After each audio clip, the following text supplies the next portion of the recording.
गया था, मैं घबराया हुआ था, वो पिया हुआ आएगा या बोतलें लेके आएगा, यहाँ पिएगा और पता नहीं क्या मारपीट करेगा, क्या नहीं करेगा। वो आया और कहने लगा, मुझे यीशु के बारे में बताओ, उसके प्यार के बारे में, उसके सामर्थ, उसके चमत्कार के बारे में बताओ। मैंने उसे यीशु के प्यार के बारे में, यीशु के सामर्थ, चमत्कार के बारे में, वो यीशु जिंदा है, वो जीवित है, वो प्यार करने वाला यीशु अद्भुत काम करता है, ऐसा करके मैं उसे बताने लगा। मेरे प्रियो, आधा घंटा बीता, 1 घंटा बीता, फिर मैंने उसे अपने जीवन की गवाही बताई और उसके आंखों में आंसू आने लगे, उसका चेहरा खुश था, हंसी दिखने लगी और वो काफी खुश हुआ। 1 घंटा बीत गया और वो कहने लगा, ओ मुझे इतना आनंद और शांति मिली यीशु के बारे में जानने से। क्या सैमुएल, तुम रोज मुझे यीशु के बारे में बता सकते हो? मैं बोला, हाँ जरूर। बोला, ठीक है, अभी मैं खाना खाने जा रहा हूँ। वो खाना खाने चला गया, उसके बाद आया, शांति के साथ सोया। दूसरे दिन फिर ऑफिस गया, फिर शाम को आया, फिर से यीशु के बारे में जानना चाहा। मैंने बताया कैसे उसने कोढ़ी को प्यार किया, जो कोढ़ी अछूत समझे जाते थे, यीशु ने उसे प्यार से छुआ और उसका मांस आ गया। यीशु मसीह आज कल और युगानुग सदा एक से रहने वाले परमेश्वर है। फिर मैंने उन्हें भाई डीजीएस दिनाकरण के बारे में भी बताया कि कैसे वो आत्महत्या करने जा रहे थे, यीशु ने उन्हें बचाया। और आज जब भी वो प्रार्थना करते हैं तो वो यीशु से आमने सामने बात करते हैं और कई बार प्रार्थना के दौरान यीशु मसीह उन्हें स्वर्ग ले जाते और उस स्वर्गदूतों को देखते, यीशु से आमने सामने बात करते। वो देख के चकित, उसने कहा, क्या यीशु भी मुझे दर्शन दे सकते? क्या यीशु भी मुझसे बात कर सकते? मैंने कहा, हाँ जरूर, क्योंकि उसने वादा किया है। मत्ती 7वां अध्याय 7 से लेकर 10वां वचन तक, मांगो तो तुम्हें दिया जाएगा, ढूंढो तो तुम पाओगे, खटखटाओ तो तुम्हारे लिए खोला जाएगा। क्योंकि जो कोई मांगता है उससे वो मिलता है। वो सुनकर बड़ा आनंदित हो गया। मेरे प्रियो, 1 महीना बीता, 1.5 महीना बीता और एक दिन वो आके बोलने लगा, सैमुएल मुझे परसों से एक और आंध्र प्रदेश में शहर है राजमुंद्री, वहां उसका ट्रांसफर हो गया है, परसों से मुझे शिफ्ट करना है, वहां पर जाना है। और वो पैक करने लगा। और जिस दिन जा रहा था मेरे प्रियो, उसने दिखाया ऊपर के लॉफ्ट में शराब की बोतलें रखी हुई।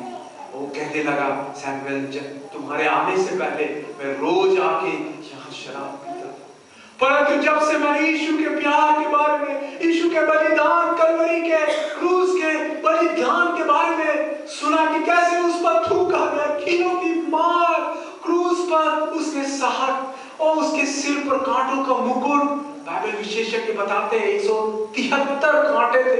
एक और पिन हमें चुभ जाए तो कितना दर्द होता है मेरे प्रियो।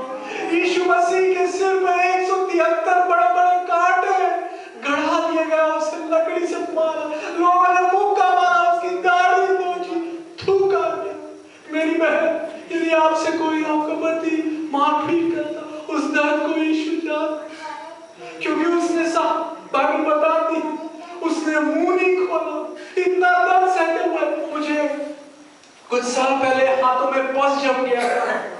मैं डॉक्टर के पास गया, अस्पताल में डॉक्टर ने सुई चुभा के वो पस निकालना चाहा, फोड़ा हो गया था और इतना दर्द होने लगा, मैं चिल्लाने लगा, नहीं बहुत दर्द हो रहा है। डॉक्टर जो था सुई जल्दी से वो चुभा के निकालना चाहता था, मैं चिल्लाने लगा, इतना दर्द होने लगा। मैंने कहा नहीं, मैं घर में जाके अपनी मम्मी से कहूंगा कि वो धीरे धीरे पिन चुभा के निकालेगी। और मैं वापस अस्पताल से आ गया, मम्मी को बोला, मम्मी जो फोड़ा मैं धीरे धीरे से पिन चुभा के निकाली।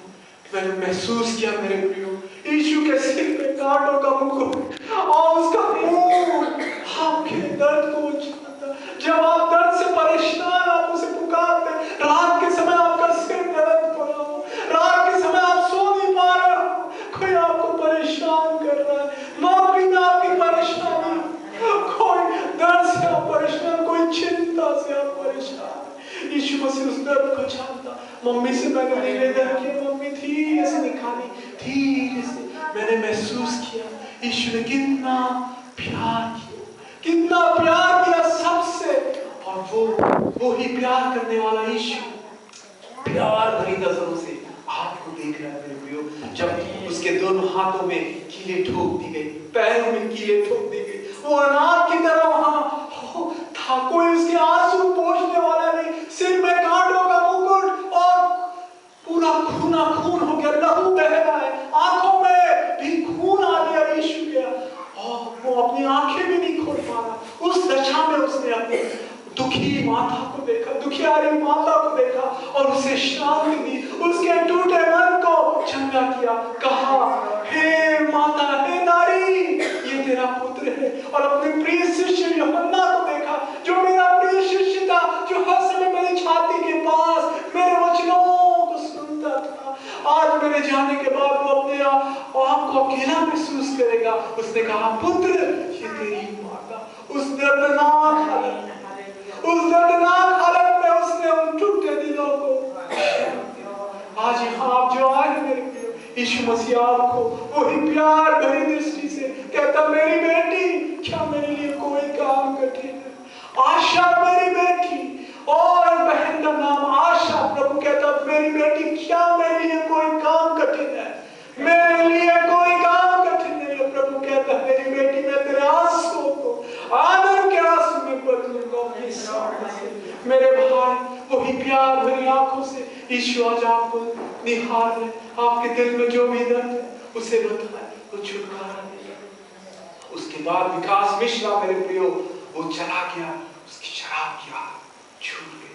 हो सकता है आप जहां रह रहे हैं, जिस मोहल्ले में, जिस परिवार में, या कोई ऐसा व्यसन है, धूम्रपान, गुटखे की आदत, तंबाकू, पान पराग की आदत, मैं छोड़ नहीं पा रहा, इससे मेरा गले में नुकसान हो रहा, कैंसर हो रहा, मेरा पति, मेरा बेटा रोज पीता और मेरा पड़ोसी रोज पीता। यीशु का लहू सब पापों से शुद्ध करता। पहला यूहन्ना पहला अध्याय 7वां वचन कहता, यीशु का लहू सब पापों से शुद्ध करता है।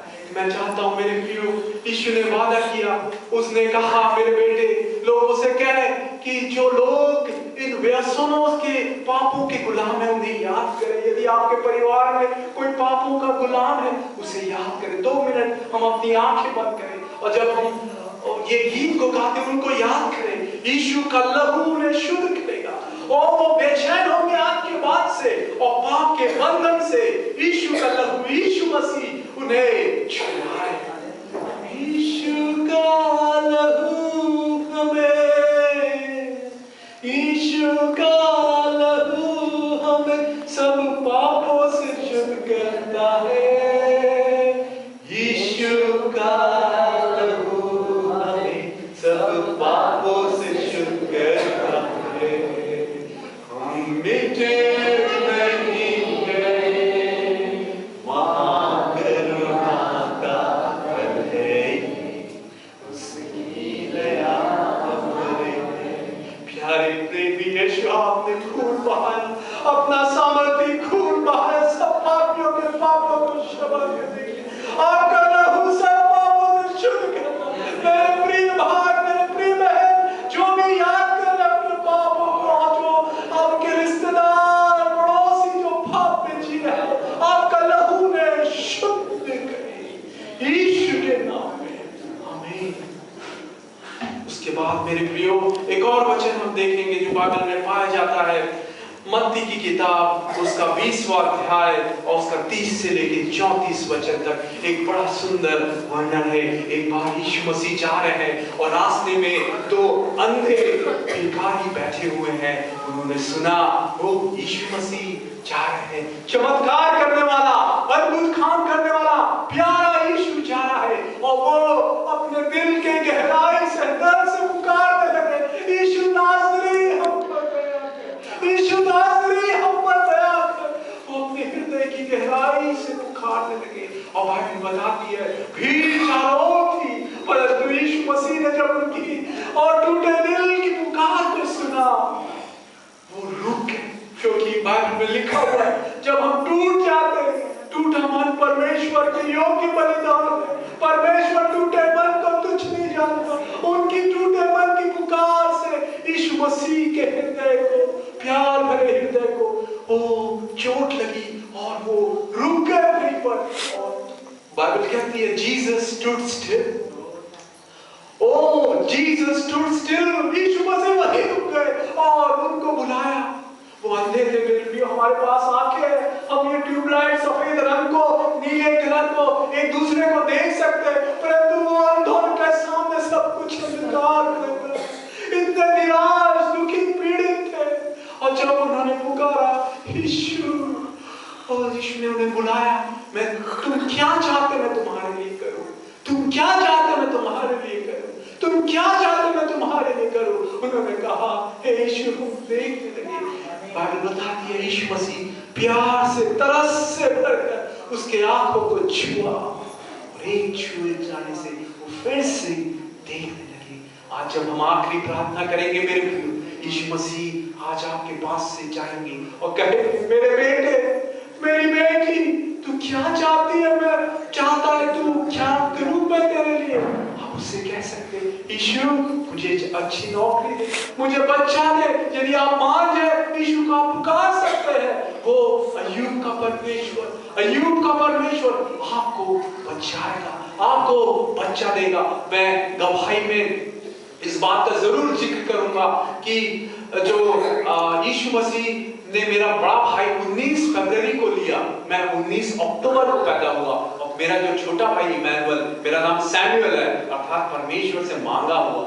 मेरा बड़ा भाई जो मर गया 19 को मरा, मैं 19 को पैदा हुआ, मेरा छोटा भाई इमैनुअल वो भी 19 को पैदा। कितना अद्भुत परमेश्वर, वो आंसुओं को निहारने वाला, मेरी मम्मी के आंसुओं का उसने जवाब दिया।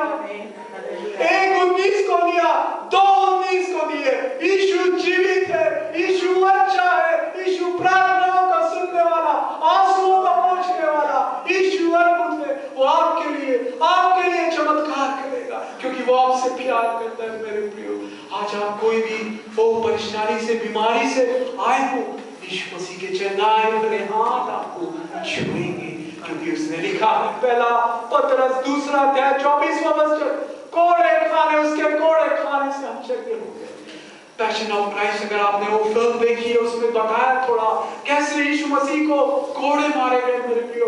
एक एक कोड़े की मार से पूरा मांस निकल आता था, और इतना मांस निकल आता, हर एक मार से 9 लड़ियां रहती थी कोड़ों की मार से। 39 कोड़े खाए यीशु ने, और एक मार से पूरा मांस निकल आता। इसलिए बाइबल बताती है, भजन संहिता 22वां अध्याय 17वां वचन कहता, मैं अपनी हड्डियों को गिन सकता हूँ। यीशु मसीह की हड्डियां दिख रही थी, उसका मांस पूरा निकल गया। उन कोड़ों की मार से आपकी चंगाई, हर एक की चंगाई, चाहे कोई भी बीमारी क्यों ना हो, कैंसर, ट्यूमर, मधुमेह और सिर दर्द, बैक पेन, अल्सर, कोई भी बीमारी, उस कोड़ों की मार से, यीशु के कोड़ों से आपको चंगाई मिलेगी। बाइबल में एक और बात का वर्णन है मेरे प्रियो। एक बार की बात है, यीशु मसीह ऐसे ही अपने ओ सामर्थ्य वचनों को, ओ अनुग्रह के वचन को बोल रहे थे। मत्ती 15 अध्याय 32 से लेके 38 वचन वहां लिखा गया है कि यीशु मसीह जब बोल रहे थे, 3 दिन तक भी उनके सुन रही थी, उनके मीठे वचनों को, मधु से भी मीठे वचनों को। बाइबल बताती है, जो ये वचन है, बाइबल का वचन मधु से भी मीठा वचन है। भजन संहिता 19:10, भजन संहिता 119, 103 वचन में लिखा हुआ है, परमेश्वर का वचन मधु से मीठा है। जब आप निराश, दुखी हो, यीशु का वचन पढ़े, उससे प्रार्थना करें, वो आपको शांति देगा। यीशु मसीह बोल रहे थे 3 दिन तक, और लोग सुन रहे थे मेरे प्रियो। और वहां भीड़ कितनी थी? वहां लिखा हुआ 4000 पुरुष थे केवल, और अगर उनके साथ उनका परिवार, पत्नी और बच्चों को मिला दिया जाए तो करीब 4-5 लोग, 20-25 हजार की भीड़ थी। यीशु ने कहा, मैं उन्हें खाली गया, भूखे नहीं जाना देना चाहता। रास्ते में कई लोग बड़े दूर से आए, अपने बीच में गिर जाएंगे, मैं भूखे नहीं देना चाहता। जिन्होंने कहा, हमारे पास नहीं है उनको खिलाने के लिए। लोगों ने कहा, केवल हमारे पास 7 रोटी और कुछ मछलियां हैं।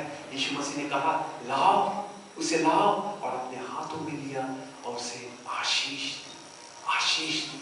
मेरे प्रियो, जब यीशु मसीह के हाथों में वो केवल 7 रोटी कुछ मछलियां लाई गई, यीशु मसीह ने आशीष दी और उससे कई गुना मल्टीप्लाई किया। इस 4,000 पुरुष और उनका साथ परिवार, करीब 20-25 हजारों की भीड़ ने खाया। सब लोग तृप्त हुए, छक के खाए। और उसके बाद कितनी टोकरियां बची? 7 टोकरियां बच गई। वही यीशु आज यहाँ आप आए हैं, आपके पास नौकरी नहीं है, यदि आपके पास गरीबी से आप जूझ रहे हैं, आपके पास कर्जों का बोझ है, आपके पास खाने को पैसे नहीं, किराए के मकान का किराया देने के लिए पैसे नहीं, यीशु मसीह उस दर्द को जानते, क्योंकि बाइबल बताती वो हमारे लिए गरीब बन गया। दूसरा कुरिन्थियों 8वां अध्याय 9वां वचन कहता, यीशु मसीह धनी होते हुए भी हमारे लिए गरीब बन गया, ताकि हमारी गरीबी को महसूस करते। जब आप पुकारते, मेरे पास पैसे नहीं अपने बच्चों की पढ़ाई के लिए, दूध के लिए और किराए के लिए अच्छी नौकरी नहीं, यीशु मसीह उस दर्द को जानते, क्योंकि वो हमारे लिए गरीब बना।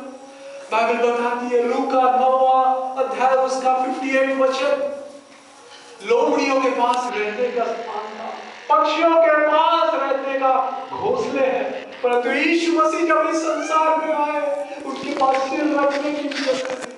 कई बार हमें भूख लगी, कई बार हमें प्यास लगी, इसलिए मेरी बहन, मेरे भाई, यदि आप गरीबी की पीड़ा से पुकारते, यीशु मसीह वो उस पीड़ा को जानते और इसलिए वो आपके दर्द को दूर करेंगे, क्योंकि वो हमारे लिए गरीब बना।